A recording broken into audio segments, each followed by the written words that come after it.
Hi guys, this is the Toy Novice. This is my first video, so bear with me guys. I'm very nervous and whatever the words mean nervous, but hey ho. So if you see me looking to the side, it's me reading my notes. But today we'll be exploring the amazing world of Build-A-Bear. If you don't know what Build-A-Bear is, get out from under that rock. So we'll start with a little bit of history on the Build-A-Bear franchise. So again, if you see me looking to the side, I'm looking at my notes. So Build-A-Bear was founded in 1997, which just surprised me because I thought it was a lot older than that, but apparently not.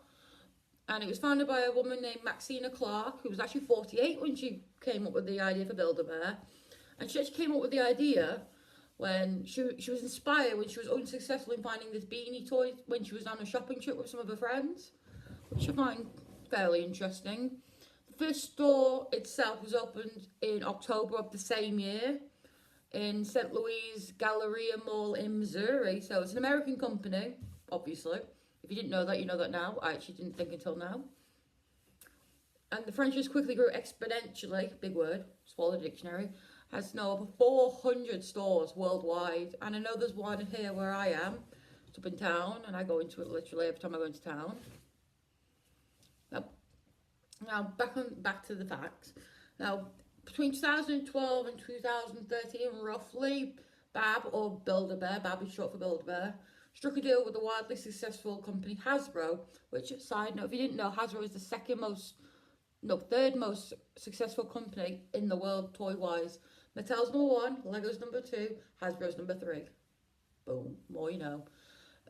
Anyway, they struck this deal and they started producing My Little Pony plushies based around the Generation 4 series, which is the 4th iteration of My Little Pony, which most people will know as Friendship is Magic.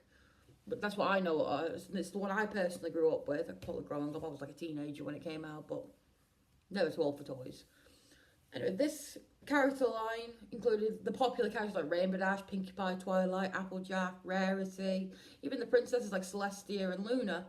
If you don't know these characters, then I can't help you. Not at this point, at least. I will help eventually. Many ponies in this collection have been discontinued or retired, meaning they either don't make them anymore or they just, I don't know what the difference between discontinue and retire. I think it's the same thing, but the main ones that have been retired that are most noteworthy are Spike the Dragon, which is Twilight's helper, or the Cutie Mark Crusades, which is the main six little sisters.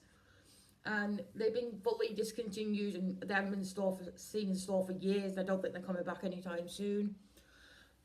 Whilst you can still find some ponies in store, it's very rare and very sparingly you find them, but some of them are exclusive to online sales only. Which that brings us to today's character. Let me just get her. Zakora. She's beautiful.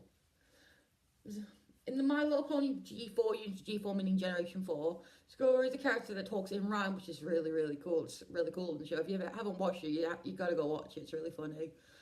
She's it's one of the two main plushes that isn't actually a pony, because clearly she's a zebra. The other main one being Spike the Dragon. Most of the other ponies are, well, ponies or colts or mares or whatever you want to call them. It's obvious she's a zebra. But instead of being black and white, she's primarily grey mainly. These yellow things are like rings. They're rings and earrings, and I know this one's got a thing in her tail, but that's not in the show. She doesn't. So as mentioned before, some of the Build-A-Bears are exclusive to online buying, and Zakora is one of them. So in the USA, she retails at quite an expensive $35. Which equivalents to just around £28 in the UK with today's market, or with today's ratings, I should say. But surprisingly, on eBay, she sells from between $15.99 UK to $37 UK, which is obviously more than the $35 retail you can get in US for brand new. There is a reason behind this, and that's because in the USA, she's quite easy to come across, quite common, given that Build-A-Bear is an American company. But with England, Zakora is a very limited product. Being its online sales and there's not as many stores in England compared to America, it's harder to get her, which I can't remember how I got her. I think I got her for a Christmas present. I don't know what mine cost. Like I said, I got her as a Christmas present quite a few years ago. And it's actually a small, funny story to go with this. So I was at home watching TV, probably. I can't remember exactly what I was doing. But my mum called me. And she was on the phone going, hey, is there a zebra in My Little Pony? And I went, yeah, of course there is, Sakura. And she said, I knew it. I told this woman there was a zebra in the show. And I asked her what she was going on about. And she said, well, I'm arguing with this woman whether this character is in My Little Pony. And he was like, she said to the woman, I'm calling my daughter. My daughter knows everything about My Little Pony. I don't know, I just find it really funny. Do you guys have any funny stories behind your ponies or bears or whatever? If you do, comment below about what they are. I'd love to read them. Share with me your heartwarming little tales about your bears or ponies in my case. So, regardless, I've always strived to look after my ponies. As you can tell, Sakura is in quite good condition. If you see any dark spots, it's just where the fur's like that. But unfortunately, recently I have just moved with my family, and unfortunately, a lot of my toys were put into a storage area that wasn't ideal, and the toys ended up getting quite damaged. The toys were okay themselves, but the packaging was quite damaged. A lot of them had a very musty, not mouldy, I would say. What's the word? Damp. Damp's the word. So if you are moving, or if you're trying to store your collection somewhere, try and keep it somewhere that's dry and not warm, but at least room temperature, like comfortable temperature for yourself. Because if it's too warm, it'll warp the toys and it'll warp the packaging. If it's too wet and damp, obviously it'll ruin the packaging. So it's not ideal, but at least the toys survive, so that's something. Anyway, back to Sakura. While she's not my personal favourite character from the My Little Pony universe, she is popular amongst fans. In the TV show, My Little Pony Friendship is Magic, of course, we were first introduced to Sakura in Season 1, Chapter 7, Talk of the Town. I won't go too in-depth because this is a toy review, not a show review. But at first, Sakura stood out as a quite slightly misunderstood character because she looked different, she spoke different, she acted different, and she wore different clothes compared to the other ponies of the town. And she was shunned because she was different. But in the same episode, it was revealed that she was a good character and she was a nice zebra, pony, person, whatever.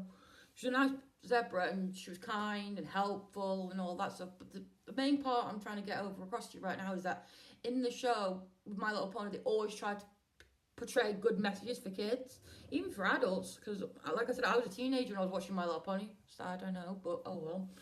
But this episode taught you not to judge by appearance and not to judge based on what other people said, because in the episode a lot of rumours were spread around about Sakura, and the main characters started believing them but made this opinion based on other people's opinions. They didn't have their own opinion until they got speaking to her, and then they realised she was nice. So it's a really good message, and that's a good thing about My Little Ponies. They always portray good messages. Every episode, sometimes it's repetitive messages, but it's always done in a different way.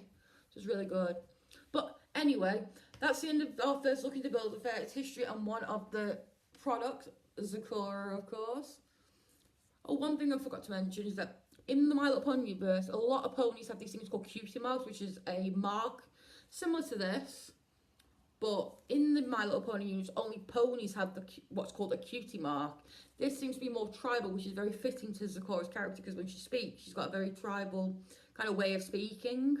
But anyway, please like and subscribe for more Toyful videos. And don't forget to comment what your favourite My Little Pony character is, or what your favourite little stories are with your toys. So, peace out, guys. I'll see you next time. Bye.